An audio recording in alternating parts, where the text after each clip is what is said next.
어린이 주일이고요. 또 내일이 어버이날입니다. 그래서 우리 자녀들 입장에서는 우리 부모님들이 오래오래 사셨고 또 건강했으면 좋겠지요. 자녀들 이렇게 마음속에서 최고의 고통이 바로 무엇이냐면요.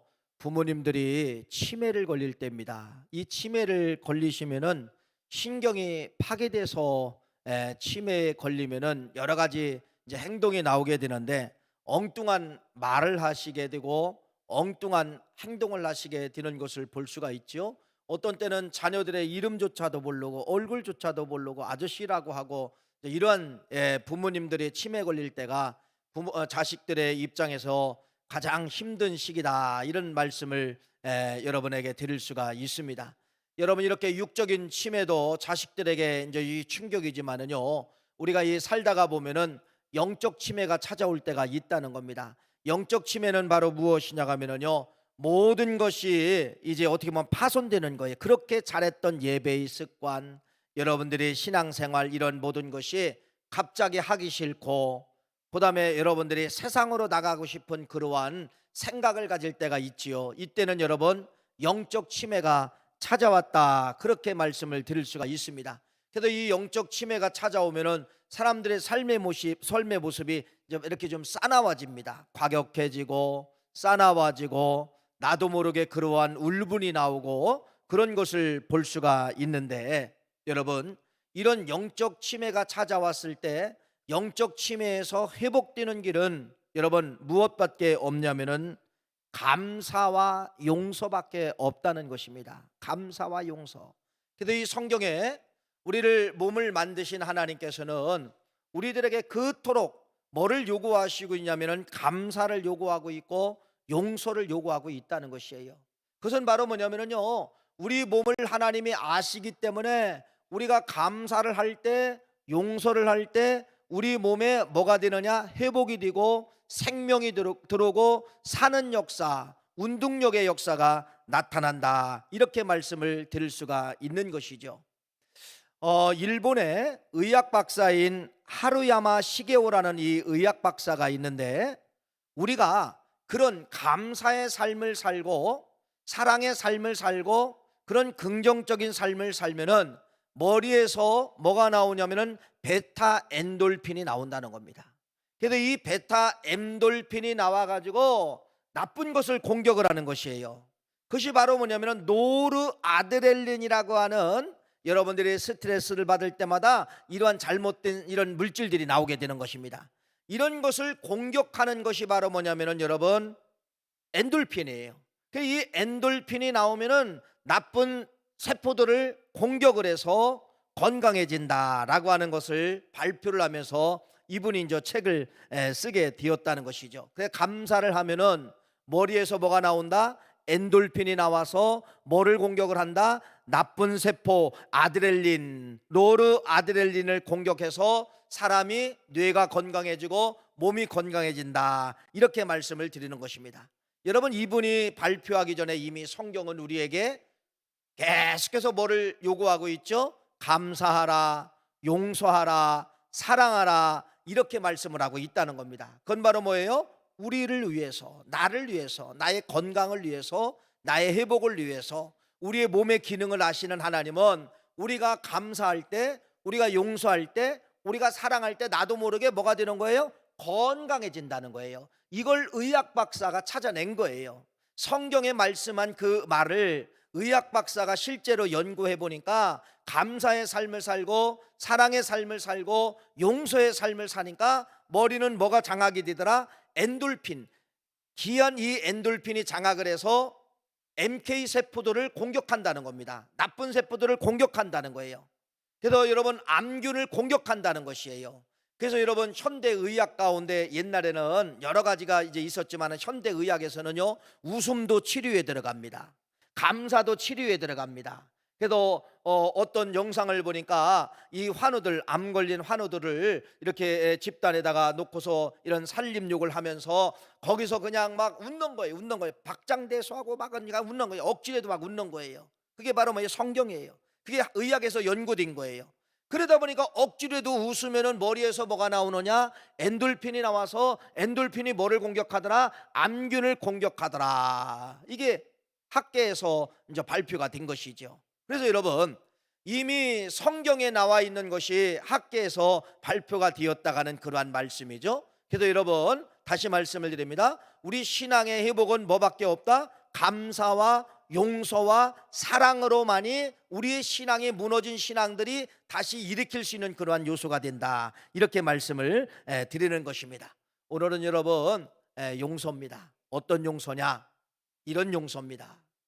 오늘 제목에 있는 것처럼 나를 키워준 아버지를 용서하십시오 라고 하는 제목을 달게 되었습니다. 왜 그러냐면은 우리가 이 육신의 부모에 대해서 아버지에 대한 이미지, 아버지에 대한 이 자화성을 통하여서 우리가 어렸을 때 받은 상처가 있다는 것입니다.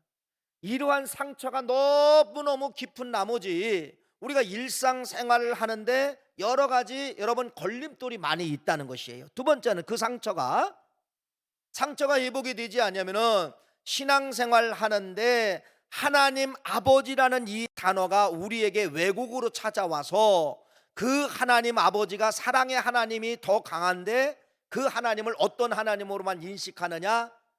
심판하시는 하나님, 진노하시는 하나님, 이 하나님으로만 강하게 내 마음속에 사로잡기 때문에 신앙생활을 엄청나게 저해를 시킨다가는 그러한 말씀입니다. 그래서 오늘 이 말씀을 통하여서 여러분들이 가져야 될 마음과 자세는 바로 무엇이냐?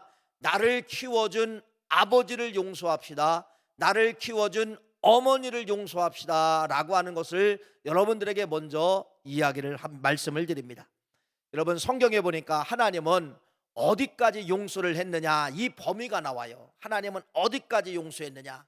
이스라엘 나라의 남과 북으로 갈라지면서 많은 왕들이 있었지요. 수많은 왕들이 있었는데 그 왕들 중에서 왕들 중에서 최고로 악한 왕이 누구냐면 여러분, 성경에 이런 왕, 이 왕이에요. 아합이라는 왕이에요. 아합이라는 왕이에요. 여러분, 이 아합이라는 왕이 얼마나 나쁜 왕인지요. 이세벨이라는 그 이방 여자와 결혼을 해서 왕비를 세우고 이 이세벨 여인을 통하여서 그때 당시 이스라엘 나라의 각종 우상들이 다 들어오게 됩니다. 다 들어요. 별의별 신들이 다 들어오게 되고 그 여인이 왕에게 여러분 요구하면은 왕은 신전을 만들어요. 왕의 그 우상들의 신전을 만들어 주는 것이에요. 이런 왕이 누구냐? 아합이라는 왕이에요. 아합, 독하기도 하지만은요, 이때 당시 가장 우상을 많이 들여왔고 우상을 섬겼던 왕이 누구냐? 아합이라는 왕이에요. 아합이라는 왕이에요. 하나님이 가만히 있겠습니까? 아니죠. 엘리야라는 선지자를 통하여서 하나님이 아합에게 가서 그대로 전하라. 내가 너와 네 나라를 심판할 것이다, 망하게 할 것이다 라고 하는 것을 엘리야를 통해서 여러분 말씀을 전했어요. 이 말을 들은 아합 왕이 어떤 자세를 취했느냐? 성경에 기록되어져 있죠. 열왕기상 21장 27절 29절 말씀입니다. 한번 읽어볼까요? 시작. 아합이 이 모든 말씀을 들을 때에 그의 옷을 찢고 굵은 배로 몸을 동이고 금식하고 굵은 배에 누우며 또 풀이 주고 다니더라. 여호와의 말씀이 디벳 사람 엘리야에게 임하여 이르시되 아합이 내 앞에서 겸비함을 네가 보았느냐? 그가 내 앞에서 겸비함으로 내가 재앙을 저희 시대에 내리지 아니하고 그의 아들 시대에 그의 집에 재앙을 내리리라 하셨더라. 여러분, 이런 악독한 왕, 이런 독한 왕, 우상을 가장 많이 섬겼던 아합 왕도 여러분 하나님 앞에 회개하였을 때, 눈물로 회개를 하였을 때 하나님이 뭐라고 하느냐? 마음을 돌이키시고 재앙을 너희 시대는 내가 내리지 아니하겠다라고 하나님이 이렇게 선포한 말씀이 아합을 향하여 그렇게 선포한, 이게 하나님의 사랑의 범위예요. 철천지 원수 이스라엘 민족에게 온갖 나쁜 우상을 다 전파하게 이러한 아합 왕이라 할지라도 하나님은 죽이고 싶었지만은 그가 회개하니까 하나님은 죽일 수가 없이 뭐하게 되느냐? 용서하시는 하나님의 모습에 대해서 여기 말씀을 하고 있다는 것이죠. 두 번째는 여러분 니느웨라는 나라예요. 니느웨라는 나라도 이 성읍도 여러분 말 그대로 우상을 섬기고 하나님을 배교하고 이래서 요나를 통하여서 이 성을 하나님이 함락을 시킬 것이다, 이 성을 멸망할 것이다, 이 성을 심판할 것이다, 요나를 통하여 그 말씀을 전파하게 된 것이죠. 그랬을 때 니느웨 백성들이 어떻게 했나 보세요. 요나서 3장 10절 말씀 이렇게 했습니다. 읽어볼까요? 시작. 하나님이 그들이 행한 것 곧 그 악한 길에서 돌이켜 떠난 것을 보시고 하나님의 뜻을 돌이키사 그들에게 내리라고 말씀하신 재앙을 내리지 아니하시니라. 하나님이 뜻을 돌이켰다는 겁니다. 아무리 악독한 니느웨라 할지라도, 악한 여러분 아방이라 할지라도 하나님 앞에 회개하니까 하나님이 뭐라고 말씀하느냐? 뭐라고 말씀하느냐? 용서해 줬다는 거예요. 뜻을 돌이켰다는 겁니다. 여러분, 이 모습이 누구의 모습이에요? 내 모습이라는 겁니다. 여러분, 어떻게 보면 내가 아합이었었어요. 아합보다도 더 악독한 사람, 세상의 우상이라면 모든 우상을 다 섬겼던 우리의 모습 아닙니까? 내가 여러분 니느웨처럼 하나님을 배교한 삶을 살지 않았습니까? 여러분, 이런 나 같은 인생도 하나님이 용서해 주시고 십자가상에 아들 예수 그리스도를 나를 위해서 보내주심으로 말미암아 내가 그분을 믿고 나의 모든 아합과 같은 죄성, 니느웨 백성이 지었던 그러한 모든 죄성들을 하나님이 다 용서하시고 오늘 여러분들이 이 주인공으로 이 자리에 앉아 있는 거예요. 이 자리에 앉아 있다는 뜻은 바로 뭐냐? 하나님의 용서가 있기 때문에 이 자리에 앉아 계시다는 것입니다. 이게 하나님의 용서예요. 하나님의 용서의 범위는 여러분 어디까지입니까? 하나님의 용서의 범위는 이 세상을 사랑하사 독생자 외아들을 죽이기까지 우리를 여러분 용서해 주시려고 그러한 엄청난 사건을 우리 하나님께서 이루신 분이 누구냐?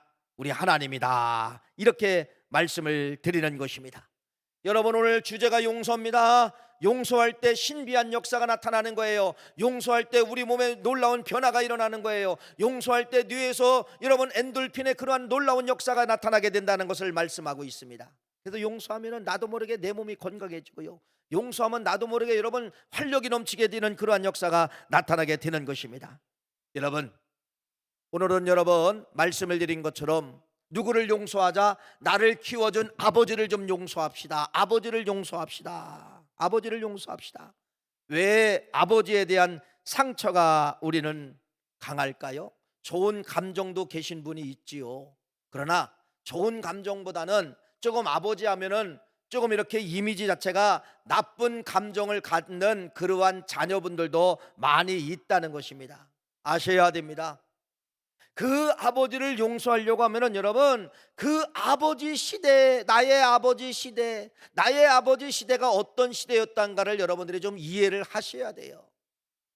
여러분의 아버지 시대는 여러분 유교라는 문화의 전통 속에서 살았습니다. 유교 문화. 유교라는 문화는 여러분 용서가 없어요. 유교라는 문화는 여러분 잘못하면 회초리를 맞아야 됩니다. 그래서 옛날에도 이런 서당의 그림에 보면은, 서당에서 공부하는 이런 그림들을 보면은 여러분, 물론 아이들이 서당에서 한문을 제대로 습득을 못할 수도 있잖아요. 그러면 여러분 그림이 뭐가 있어요? 회초리를 대는 그러한 서당 그림이 있지 않습니까? 이게 유교 문화예요.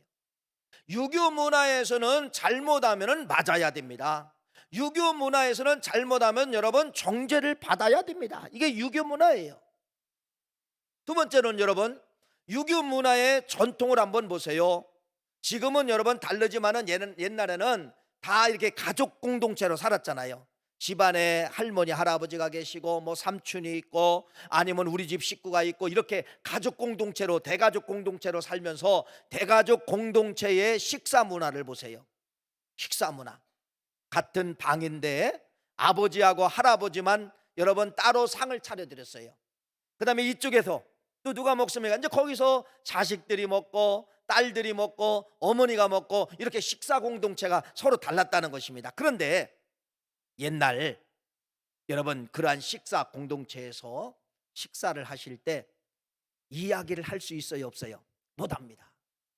거기서 여러분 투정을 부린다든지 이야기를 하면은 여러분 뭐가 도망가는 거 생각했어요? 복이 달아나는 걸로 생각한 겁니다. 그러니 그 식사 시간은 여러분 말 그대로 침묵의 식사 시간이에요.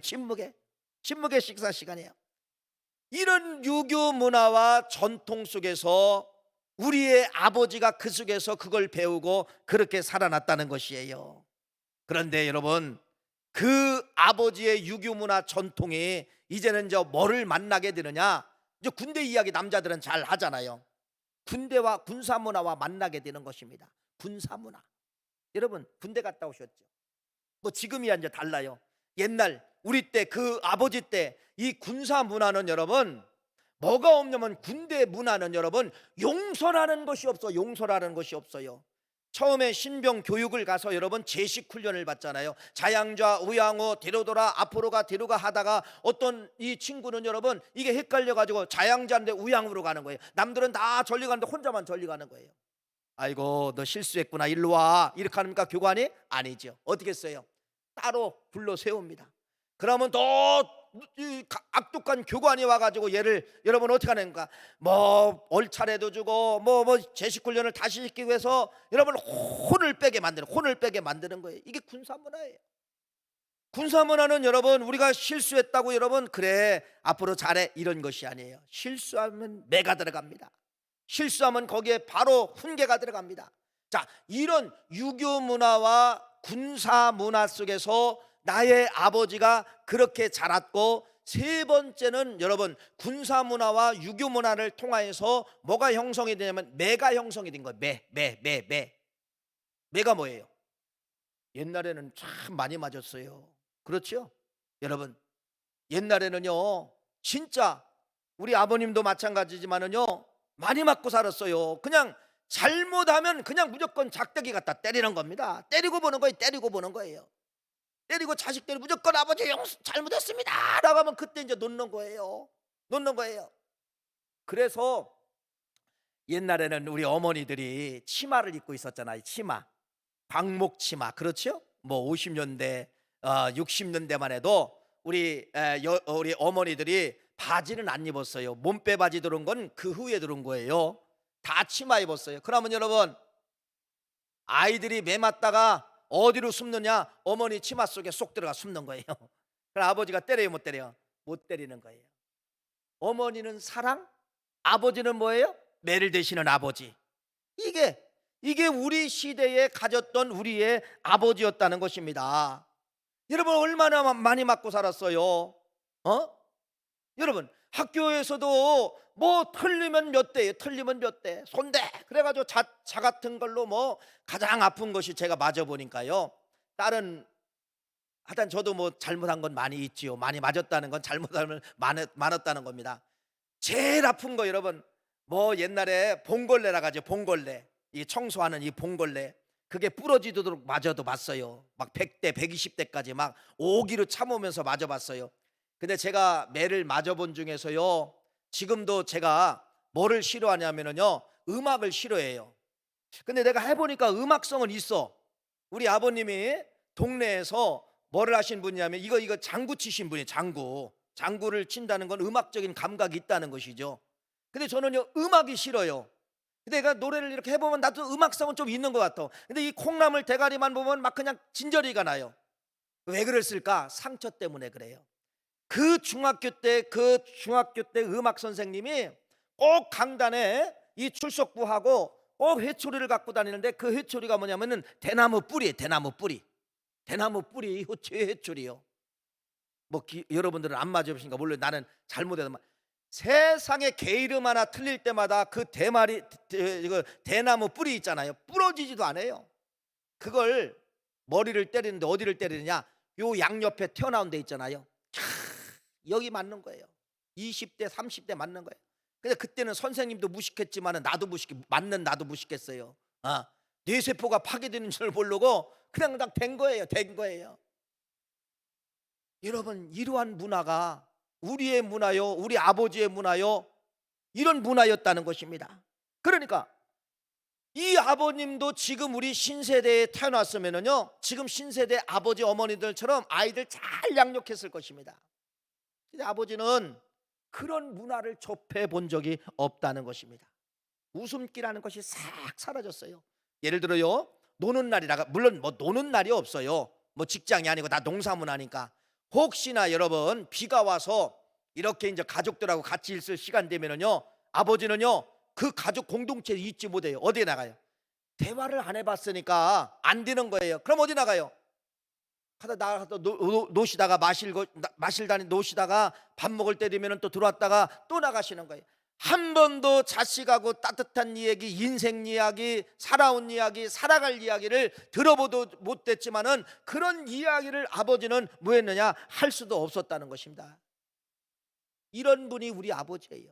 시대적 환경 속에서 그냥 잘못하면 자녀들에게 손을 대고 외출이를 대고 뭐 심한 욕도 하고, 이런 아버지가 나의 아버지였고 우리들의 아버지였다는 겁니다.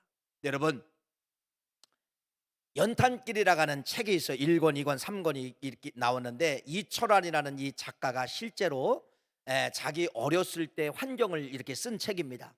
거기 이제 챕터에 보면은 아버지의 우산이라는 챕터가 있어요. 아버지의 우산은 챕터가 있는데, 이 가정이 얼마나 어렵게 살았느냐, 못 살았냐면은 뭐 할 것이 없으니까 그냥 이 고물을 주워다가 팔아서 그냥 간간히 그냥 생활했던 그러한 가정입니다. 근데 뭐 생활이 얼마나 되겠습니까? 그러니까 늘 이사를 다니는 거예요. 이달 동네 저달 동네, 여러분 싼 곳을 향하여서만 이사를 가게 되는 것이에요. 그러니까 이 이철환이라는 이 꼬마는 어렸을 때 뭐 옷 입고 다니는 거, 신발 신고 다니는 게 뭐 변변치 않으니까 아이들한테 늘 거지라고 이 손가락질을 당하게 된 것입니다. 하루는 여러분 달동네 중에 달동네로 이사를 가게 되는데, 그 여름날이었나 봐요. 밤새 비 오고 천둥번개가 치는 그러한 밤이었습니다. 그런데 이 집에 빗물이 떨어지는 거예요. 빗물이 떨어지는 거예요. 저녁에 잠을 못 자는 거예요. 빗물이 떨어지는 거예요. 그러니까 이 아버지는 여러분 홧김에 에이 하면서 그냥 나가버리신 거예요. 나가버리신 거예요. 그 밤에 나가버리신 거예요. 그러더니 1시간을 기다려도 2시간을 기다려도 3시간을 기다려도 아버지가 들어오지 않는 거예요. 그래서 이거 무슨 일이 있나 보다. 그래서 이 아들과 함께 어머니가 이 딸들을 데리고서 아버지를 찾아다니, 온 동네를 다, 주막집도 찾아다녀보고 온 동네를 다 찾아보고, 그런데 여러분 찾을 수가 없어요. 아버지가 없어요. 아버지가 없어요. 포기하고 밤 12시 정도 들어오는데 여러분 지붕 위에 뭔가 시커먼 물체가 있는 거예요. 그래서 보니까 딸이 아빠다. 그러니까 엄마가 이 딸의 손을 콱 잡아준 거예요. 소리 지르지 마라. 그랬더니 그 아버지가 뭐 하고 있는 거예요? 예, 빗물이 새는 지붕 위에 올라가서 우산을 쓰고서 그 빗물이 집 안으로 들어오지 않도록, 떨어지지 않도록 우산을 받치고 있었던 것이었습니다. 그래서 어머니가 아이들을 데리고서 들어가자. 네 아버지는 저걸 해도 해야 산다.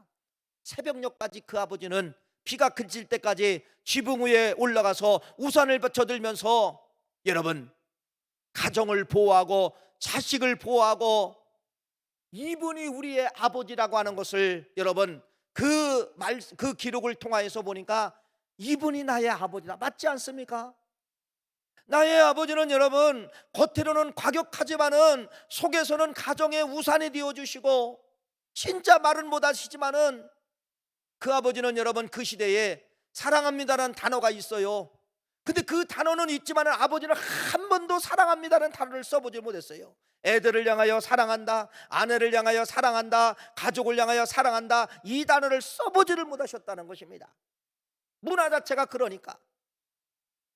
그래서 이 아버지의 우산, 그 우산만이 진짜 어떻게 보면은요 아버지의 속마음을 대변하고 있는 것이 이철환 작가의 연탄길 속에 나오는 아버지의 우산 이야기가 여러분의 아버지요 나의 아버지가 아닌가, 이렇게 생각을 합니다. 사랑하는 귀한 성도님, 그 아버지를 여러분들이 이해를 하셔야 됩니다. 여러분 심리학자 프로이드는 이렇게 말합니다. 아버지에 대한 이 이미지를 통하여, 아버지에 대한 이 창문을 통하여서 누구를 보게 만드느냐면 하나님을 보게 만든다는 거예요. 하나님을 보게 만든다. 그러니까 아버지가 과격하고 아버지가 매를 드시고 아버지가 술만 드시면, 회초를 드시면은 여러분 아버지가 무섭잖아요. 프로이드는 그러는 거예요. 그 아버지에 대한 그림이 하나님 아버지에 대한 이야기를 들을 때, 하나님 아버지라는 소리를 들을 때, 하나님은 여러분 성경에 보니까 어떤 하나님이에요? 사랑의 하나님, 자기 독생자 외아들까지 내주시까지 사랑의 하나님이 더 강하잖아요. 그런데 진노하시는 하나님, 심판하시는 하나님, 무서운 하나님으로 이 사탄 마귀가 여러분 그런 잘못된 생각을 붙잡고서 하나님에 대한 이해를 못하게 망각과 왜곡을 시킨다는 그러한 말씀입니다. 그래서 하나님을 무서운 하나님으로만 받아들이게 되는 것이에요. 여러분 이게 프로이드라고 하는 심리학자가 이야기하는 거예요.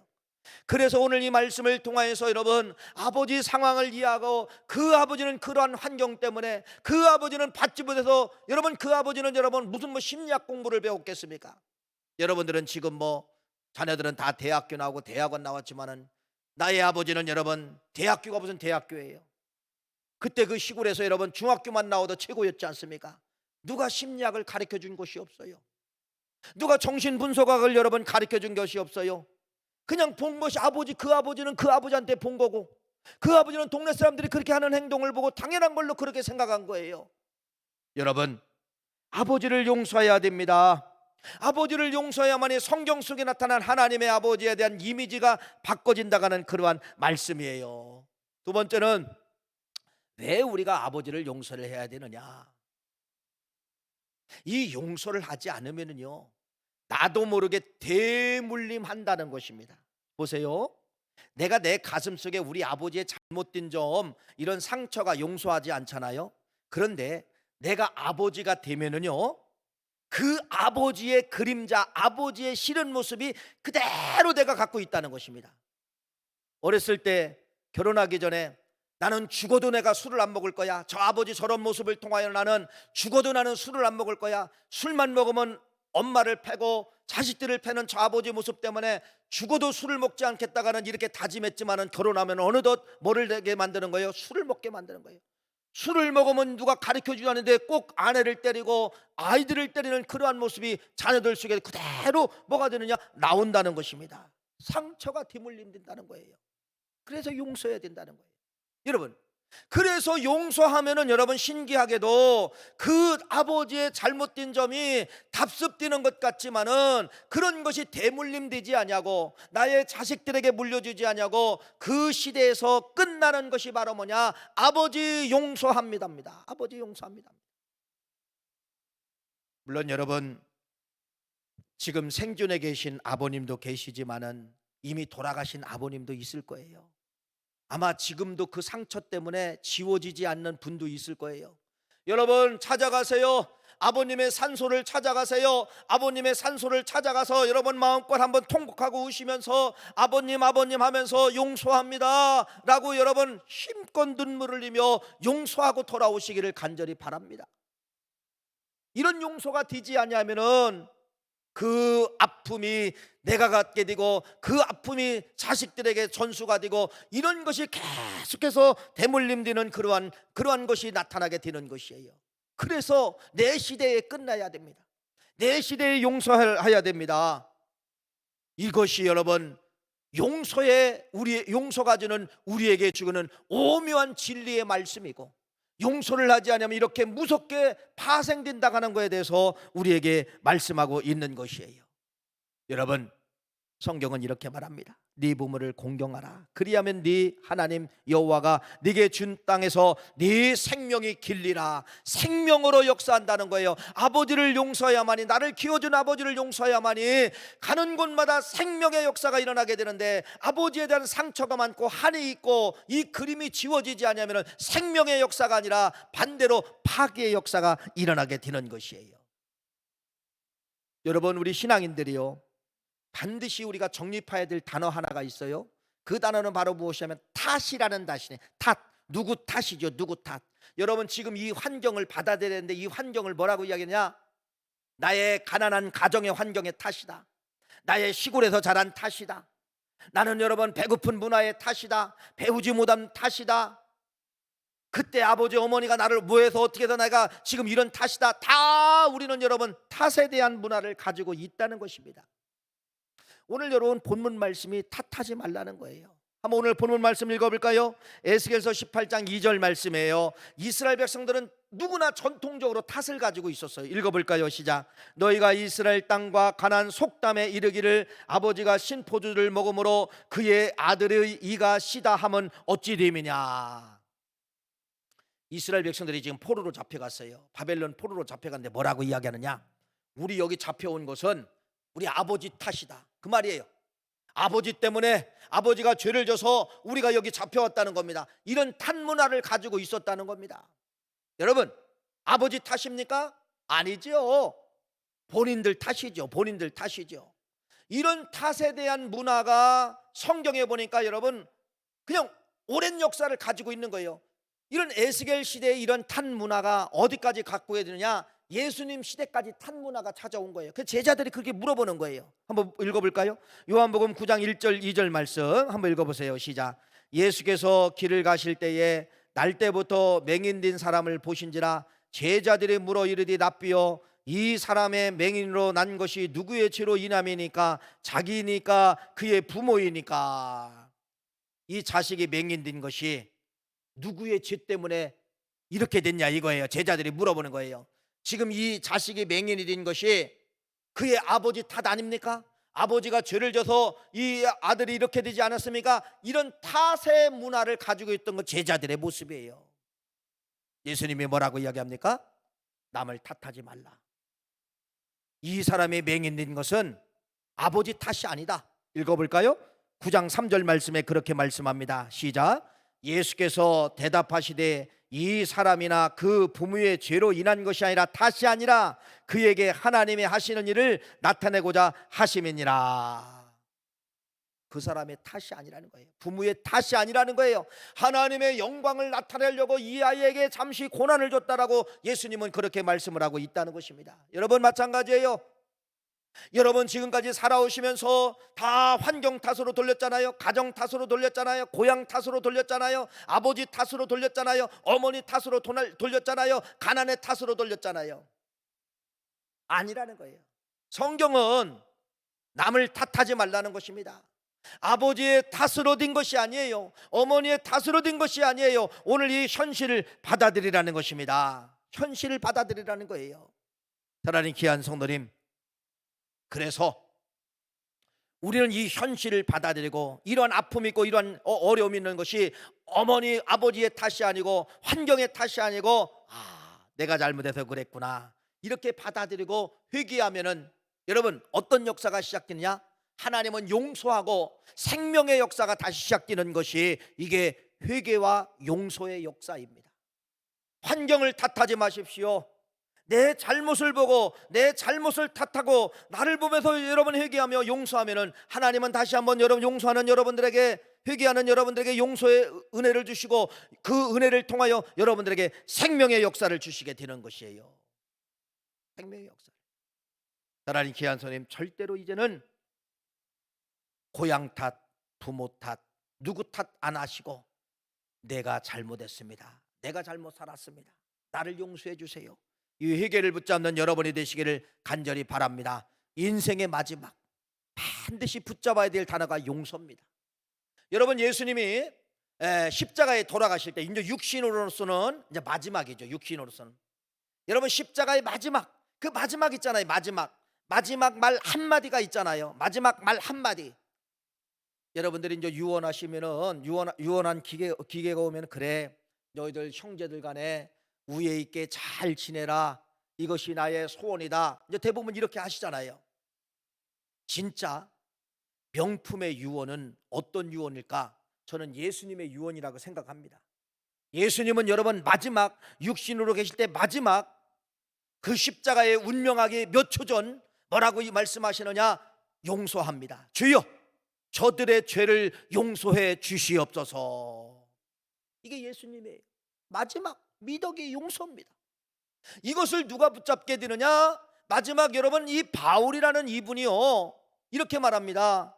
내가 전제와 같이 내가 벌써 부어지고 나의 떠나갈 시각이 가까웠다. 이 바울이 자기 인생이 이제는 마지막이 됐다는 걸 아는 거예요. 곧 나는 이제 하나님 나라에 간다. 이걸 알게 된 거예요. 이때 바울이 뭐를 붙잡았느냐? 십자가의 예수님의 영성을 붙잡은 거예요. 용서를 붙잡은 거예요. 그게 어디입니까? 디모데후서 4장 9절 11절 말씀 읽어보세요. 그게 이 바울이 붙잡은 용서입니다. 읽어보세요. 시작. 너는 어서 속히 내게로 오라. 데마는 이 세상을 사랑하여 나를 버리고 데살로니가에 갔고 그레스게는 갈라디아로 디도는 달마니아로 갔고 누가만 나와 함께 있느니라. 네가 올 때에 마가를 데리고 오라. 그가 나의 일에 유익하느니라. 여기 배신자들을 적어놓고 있어요. 배신자.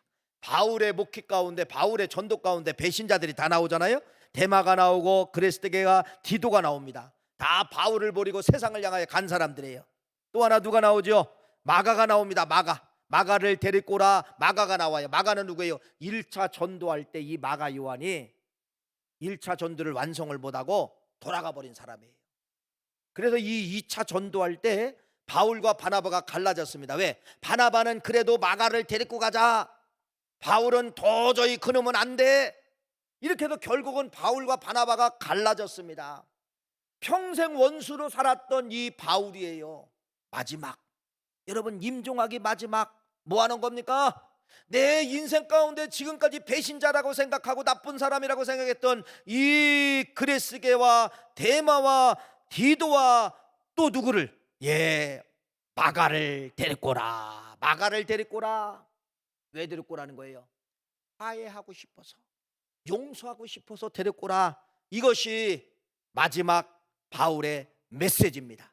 왜 예수님도 바울도 용서를 이렇게 중요하게 여겼을까요?